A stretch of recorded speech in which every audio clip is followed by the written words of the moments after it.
კი ბატონო, ძალიან მნიშვნელოვანი თემაა ბიუჯეტის საკითხი. მე ძალიან მოკლედ გეტყვით იმას, რა ტენდენციებია დღეს სახელმწიფო ბიუჯეტში, რომელიც ჩვენ დავამტკიცეთ ერთი კვირის წინ. ეს არის სოციალურად ორიენტირებული ბიუჯეტი, ეს არის განათლებაზე ორიენტირებული ბიუჯეტი, ეს არის სოფლის მეურნეობის განვითარებაზე ორიენტირებული ბიუჯეტი. დაახლოებით 313 მილიონ ლარით იზრდება სოციალური და ჯანდაცვის ბიუჯეტი საქართველოს სახელმწიფო ბიუჯეტში. ეს არის პრინციპული თემა, ასევე იზრდება დაახლოებით 85 მილიონი ლარით განათლების ბიუჯეტი გასულ წლებთან შედარებით. ასევე 22 მილიონი ლარით იზრდება სოფლის მეურნეობის ბიუჯეტი. მე შემიძლია გითხრათ, რომ რა ტენდენციები, იგივე განათლების საკითხი. პრიორიტეტებად რჩება პროფესიული ტექნიკური განათლება, რომელშიც დაახლოებით 28 მილიონი ლარი შედის ამ თანხაში. ასევე ძალიან მნიშვნელოვანია ის საკითხი, რომელიც არის უფასო წიგნებით ჩვენი მოწაფეების უზრუნველყოფა, ასევე მათი გადაადგილება ავტობუსებით. ეს ყველა საკითხები, რომელიც ქონდა განათლების სამინისტროს აღებული, მთლიანად შესრულდება. ეს პრინციპი ტენდენცია თვითონ ბიუჯეტის ზრდის სახეზეა. ასევე სოფლის მეურნეობის ბიუჯეტი, როგორც გითხარით, დაახლოებით 22 მილიონი ლარით მეტია, ვიდრე იყო წინა წელს და მთლიანად ეს სახსრები მოხმარდება სამელიორაციო საკითხების მოგვარებას მთლიანად საქართველოში და აღარ იარსებებს ამ ტიპის პრობლემები.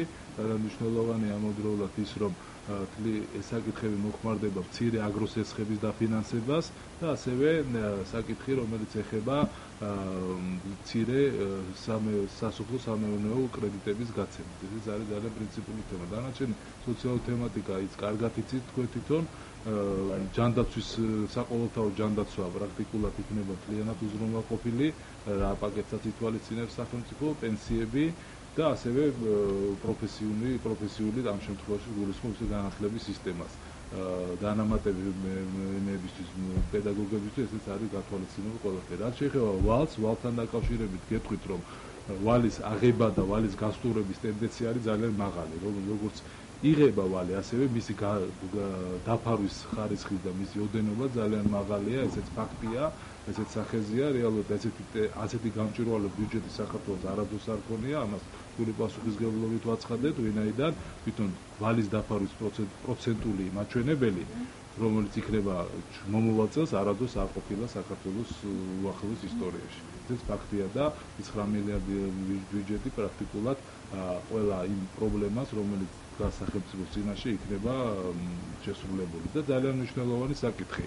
დაუბეგრავი მინიმუმის თემა, რომელზეც ძალიან სერიოზულად საუბრობთ და ფინანსთა სამინისტრომ მინისტრმა ეს არაერთხელ განაცხადა, კიდევ ერთხელ ვიტყვით, რომ მომავალი წლის 1 აპრილიდან ყველა იმ ადამიანს, რომელსაც ჰქონდა 500 ლარზე დაბალი ხელფასი, 200 და 500 ლარამდე, შეუძლიათ უკვე 1 აპრილიდან მიმართოთ ბანკებს და მათი პირადობის მოწვევებიდან გამომდინარე ისინი მიიღებენ აი ამ დაუბეგრავი მინიმუმის სახით 360 ლარს. ეს არის ის დანაზოგი, რომელიც ერთ წლის განმავლობაში დაუგროვდა მოქალაქეებს. კიდევ ერთხელ ვამბობ, მათი რომელთა ხელფასი იყო 200 და 500 ლარამდე და 200 ლარის ქვევით. 200 ლარის ქვევით უფრო ნაკლები თანხა დაახლოებით 320-340 ლარი თუ არ მეშლება.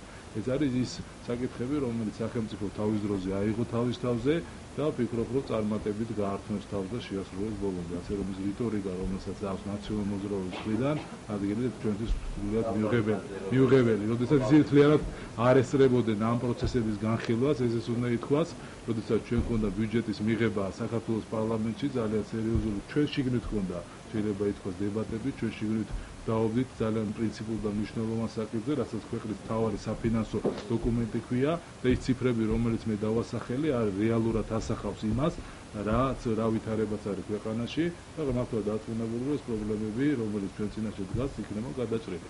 კიდევ ვალის თემას, რომელსაც კიდევ ერთხელ ხაზს გაუსვა, რა თქმა უნდა, ვალის აღებას თვითონ პროცენტულად მაღალი მაჩვენებელი, მაგრამ გასტუმრების პროცენტული მაჩვენებელი ძალიან მაღალია. აი ეს უნდა ითქვას, როდესაც ერთ საუბრობ, მეორეც უნდა დაასახელოს. არანაირ მომავალთაობ ჩვენ დაგვაწვა სააკაშვილის და ნაციონალური მოძრაობის მიერ აღებული ვალები, რომელსაც დღევანდელი ხელისუფლება და სახელმწიფო ისტუმრებს. ეს არის ფაქტი და ტენდენცია ვალის გასტუმრების კიდევ ერთხელ ვამბობ, ასეთი მაღალი მაჩვენებლით არასდროს ყოფილა. ეს არის და ასეთი გამჭვირვალე ბიუჯეტი მე ვფიქრობ რომ არადოს საყოველთაოდია სახელმწიფოს კიდევ ერთხელ ვამბობ რომ სოციალური პაკეტი ბიუჯეტისთან მიმართებაში იზრდება 300 მილიონზე ლარზე მეტით განათლების ბიუჯეტი 85 მილიონი ლარით იზრდება სოფლის მეურნეობის ბიუჯეტი 22 მილიონი ლარით გასუწყებთან შედარებით პრაქტიკულად მნიშვნელოვანი საკითხები რომელიც აქვს პრიორიტეტად აღებული კოალიცია ქართულ ოცნებას და მის მთავრობას ეს პრიორიტეტები აშკარად ჩანს საბიუჯეტო დოკუმენტში და ეს ყველაფერი იქნება შესრულებული. დიდი მადლობა.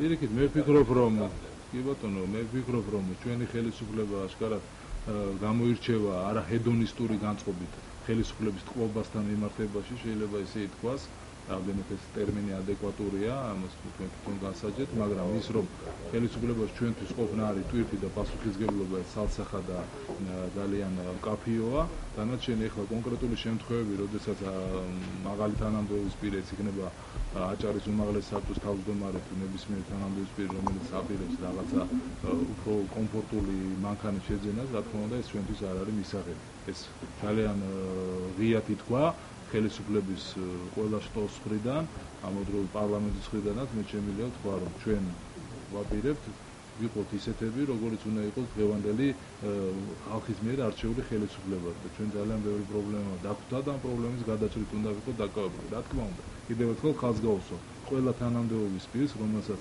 ესაჭიროება კომუნიკაცია მთელი საქართველოს მასშტაბით ეს იქნება საქართველოს პარლამენტის წევრები რომელსაც აქვს გარკვეული ფუნქცია მოვალეობები ასევე მინისტრები და სხვა სამინისტროსთან მაღალი თანამდებობის პირები რა თქმა უნდა მათ ჭირდებათ ავტომობილები და შესაბამისი საწვავი და ასე შემდეგ მაგრამ ეს არ უნდა იყოს კიდევ ერთხელ ფუფუნების საგანი ეს არ უნდა იყოს რაღაცა კომფორტი პირიქით ეს უნდა იყოს ელემენტარული იმ საკითხების მოსაგვარებლად რომელიც ჭირდება სამსახურეობაზე არანაირად ეს არ უნდა იყოს რაღაცა მაღალღირებულებული მანქანები და მე რამდენადაც ვიცი თარო მთლიანად ფიქრობს რომ ამ საკითხს გადახედოს დაწყებულია ეს პროცედურა როდესაც შეძენის საკითხი იქნება ძალიან ღია და მკაფიო ერთ-ერთი სტანდარტები შემუშავდება რა სტანდარტები ეყოლება მანქანები თანამდებობის პირებს და ასე შემდეგ რაც აუცილებელია და პირდაპირ ვაცხადებთ რომ რა თქმა უნდა ხდება ესეთი რაღაცა ეს არ არის რაღაცა საგანგაშო და რაღაცა ესეთი ძიმედ დავხატავთ ამ სურათს რომ რაღაც უბედურება მოხდა ქვეყანაში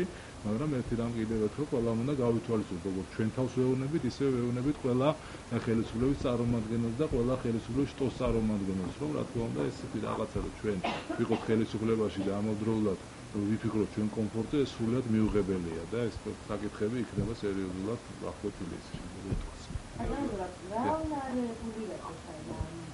ეს უნდა არეგულირებდეს სპეციალური ალბათ განკარგულება დადგენილება ну ეხლა აჭარის ავტონომიური რესპუბლიკა არის ავტონომია ბუნებრივია მათ შეიძლება თავისით რაღაც მიიღოს მაგრამ ქვეყნის მიერ მიღებული რაღაც სამთავრობო გადაწყვეტილებები უნდა ტარდებოდეს ყველგან როგორც ხარეებში ისევე ნებისმიერ რაიონებში მთავრობას აქვს გეგმა რამდენადაც ჩვენთვის ცნობილია შეიმუშაოს სპეციალური დადგენილება სადაც განსაზღვრა სტანდარტებს თუ რამელ თანამდებობის პირს რა ტიპის ავტომობილი ეკუთვნის და რა მარკის ასე რომ ვთქვათ და რომელიც იქნება რომელიც არ უნდა იყოს ძვირად ღირებული ეს ფაქტია რა თქმა უნდა პარლამენტი როგორც საკანონმდებლო ხელისუფლება თავისთავად შექმნის ასეთივე დოკუმენტს ჩვენ შეიძლება ითქვას რომ არანაირი პარკი არ განახლებულა პარლამენტში ჩვენ დავდივართ იმ ძველი მანქანებით რომლებიც დახვდა მაგრამ ბუნებრივია ბევრი მანქანა სჭირდება განახლება იმიტომ რომ ვადა გაზდის და არის ძველი მანქანები ეს ჩვეულებრივი პროცესია რომ გადახალისდეს არა სხვა მარკებით არამედ რეალურად იმითი რითიც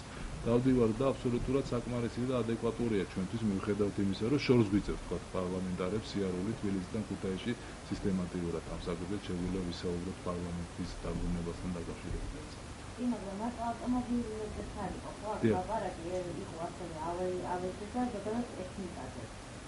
ხო, რა თქმა უნდა, მოდით ერთი რაღაცა ვთქვათ, რომ სახელისუფლებო წარმომადგენლობას რო ჭირდება კიდევ ერთხელ მინდა ვთქვა რაღაცა ელემენტარული პირობები, ამაზე მე მგონი არავინ არ დაუთ და ნებისმიერ ეს იქნება ჟურნალისტ ფილის წარმომადგენელი თუ ნებისმიერი სხვა არასაჯარო თქვა დაწესებულ წარმომადგენლებზე შეიძლება ვისაუბროთ, მაგრამ ის რომ ეს არ უნდა გადადიოდეს რაღაც ზღვარს, ხო, თავის თავზე არ უნდა იწვევდეს რაღაცა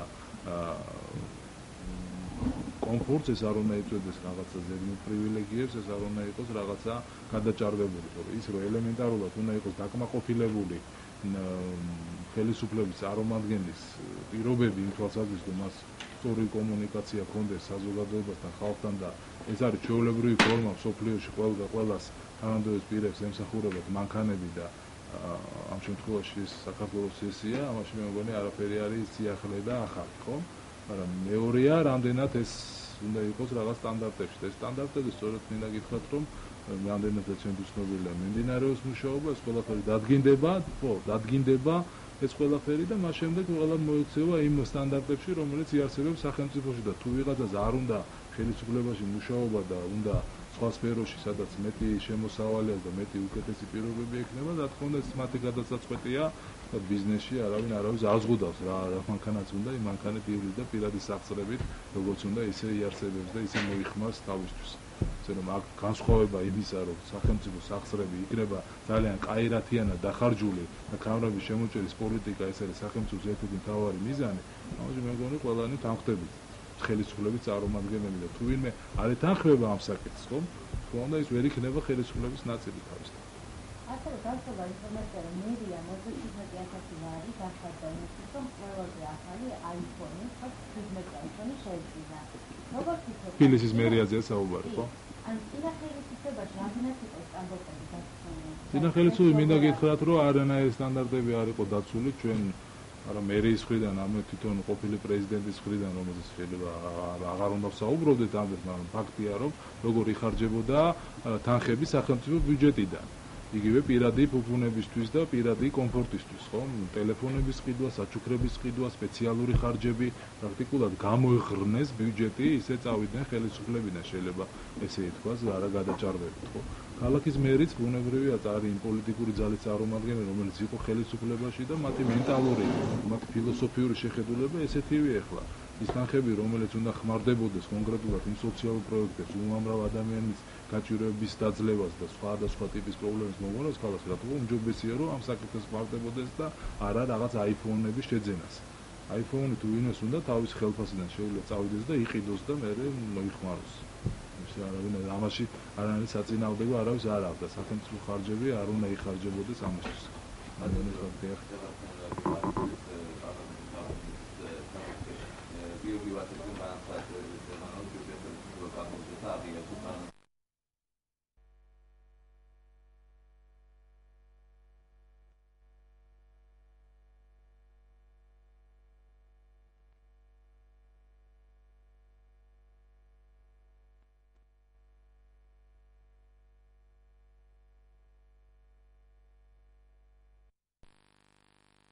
და ისმევა.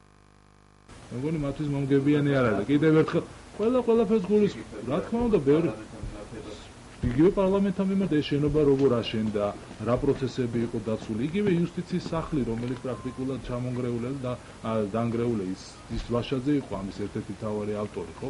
ეს შეკითხვები ბუნებრივია არსებობს და ის მათ უნდათ რომ ამ თემებს გაექცნენ. იმ საუბრითო თითქოს ხელისუფლებამ უნდა თითქოს უარი წაიღოს საქართველოს პარლამენტის თბილისში დაბრუნებასთან დაკავშირებით. მე კიდევ ერთხელ ვაცხადებ, ეს არის სრულად უპასუხისმგებლო პოლიტიკური ძალა, რომელიც არ მუშაობს პარლამენტში, არ ასრულებს თავის მოვალეობას და ძალიან სერიოზულად ვაპირებ ჩვენ გადავხედოთ დისციპლინარულ საკითხებს პარლამენტში.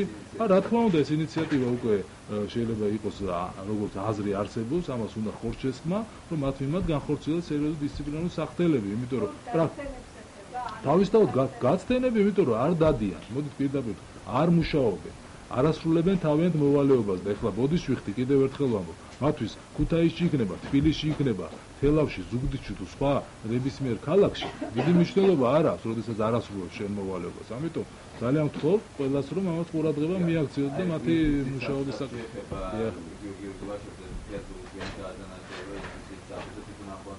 რა დაანაშაულოს, ყველამ დავინახათ, როგორ გადაძვრა სახურავი, არასწორად აშენდა. მან განაცხადა, რომ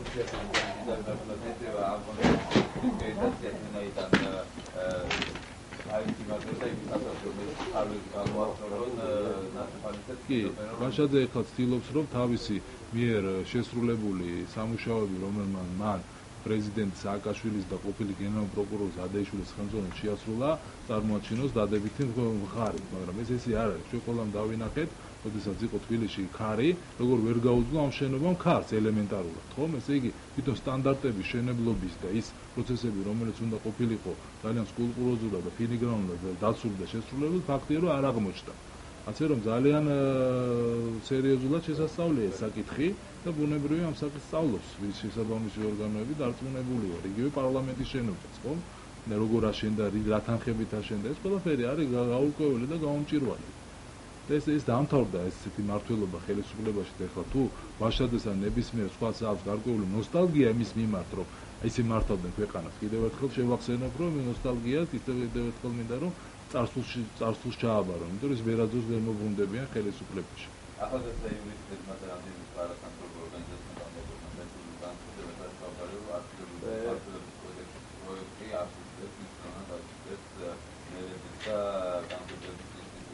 არა, ისე არ არის. მე მინდა ახლა მიუხედავად იმისა, რომ ძალიან ბევრი აჟიოტაჟი და ძალიან ბევრი მithმა-მოთქმა იყო ამ საკითხთან დაკავშირებით, რაც ძალიან მნიშვნელოვანი თემა აქვია. ადგილობრივი თვითმმართველობის კოდექსი, კიდევ ერთხელ მინდა კაფიოდ და ღია თქვა. ჩვენ არ გვითქვიამს, რომ ამითი რეფორმა დასრულებულია. ჩვენ ვამბობთ და კიდევ ერთხელ ვიმეორებთ, რომ ჩვენ ამითი რეფორმა დავიწყეთ. ის რეფორმა, რომელიც შეიძლება ითქვას, რომ არასდროს არ დაწყებულა საქართველოს უახლოეს ისტორიაში. ჩვენ დავიწყეთ რეფორმა ძალიან სერიოზულ ნაბიჯგავთ დემოკრატიის წინსვლის თვალსაზრისით. ჩვენ პირველად გვეყოლება პირდაპირ არჩეული მერები და გამგებლები ქალაქების.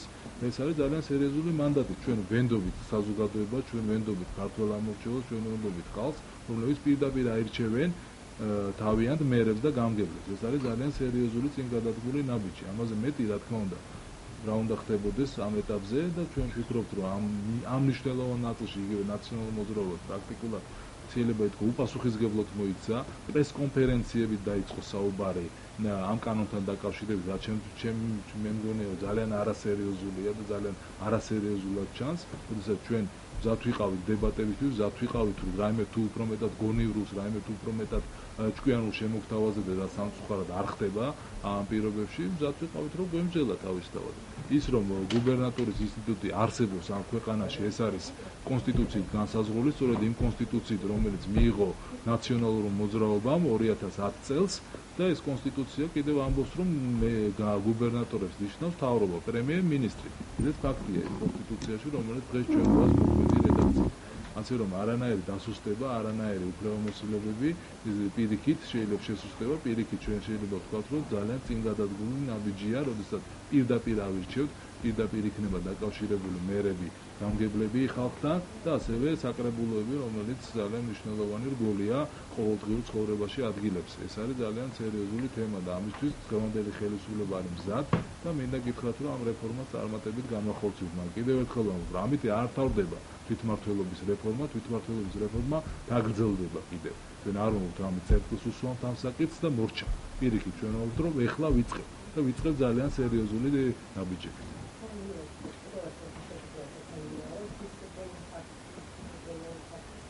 ეს არის ჩემი მოსაზრება და ჩემი კოლეგების, რომელთანაც ჩვენ მქონია საუბარი, აუცილებელია ის, რომ კიდევ ერთხელ ვამბობ, რომ ის პარლამენტარები, რომლებიც წარმოადგენენ ნაციონალურ მოძრაობას და არიან უმცირესობაში დღეს, არიან სულად უპასუხისმგებელი პოლიტიკური ძალა, რომლებიც აცდენენ, შეიძლება ითქვას, სხდომებს, არ დადიან, არასრულებენ თავიანთ მოვალეობას. აქედან გამომდინარე, ვაყენებთ სერიოზულ საკითხს, რომ მათ მიმართ განხორციელდეს მეტად უფრო მკაცრი დისციპლინარული საკითხები, რასაც ქვია იგივე ხელფასის დაკავება თუ სხვა ელემენტარული თემები, რომელიც აუცილებელია, რომ არსებობდეს საქართველოს პარლამენტში, ვინაიდან საკომიტეტო მოსმენები შეიძლება ითქვას, პრაქტიკულად არ არიან, სესიების პერიოდში პრაქტიკულად არ ესწრებიან, ასე რომ მე საერთოდ ვერ ხედავ მათ ადგილს უკვე ამ საქართველოს პარლამენტში, შეიძლება ესე ითქვას. ან მოვიდნენ და შეაცვლონ თავიანთი მოვალეობა და კიდევ ერთხელ ვამბობ, რომ მათ ვაშაძესვი და ნებისმიერ მათგანს დიდი მნიშვნელობა არ აქვს. საქართველოს პარლამენტი იქნება ქუთაისში, თელავში, ზუგდიდში თუ თბილისში, მიუხედავად იმისა, რომ არ დადიან საერთოდ. აქედან გამომდინარე, ეს საკითხები ძალიან სერიოზულია.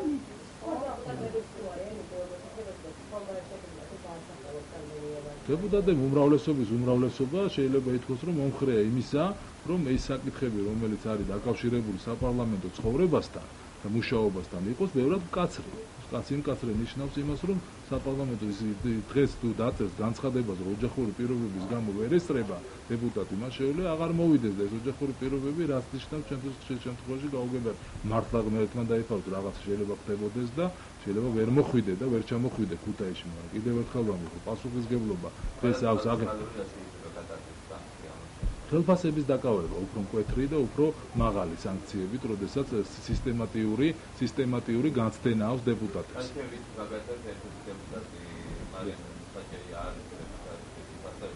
სასწავლო ამ შემთხვევაში არა ეს არის ის გამონაკლისი, როდესაც ადამიანი არ არის საქართველოში, არ იმყოფება და თავის სასწავლო ფუნქციას რა თქმა უნდა ეს რა თქმა უნდა მე თუ მკითხავ რა თქმა უნდა პარლამენტარი თავის მოვალეობას უნდა ასრულებდეს და პატარა ბავშვები არ უნდა შემოსულიყვნენ პარლამენტში თუ სასწავლო უნდა და უნდა ესწავლოთ მანამდე და მერე გამხდარიყვნენ დეპუტატები ამას ძალიან ღიად ვაცხადებ და სხვა შემთხვევაში ვფიქრობ რომ უნდა ესწრებოდეს და თავის მოვალეობას ასრულებდეს უმაღლეს საკანონმდებლო ორგანოს როდესაც წარმოადგენს ქვეყანაში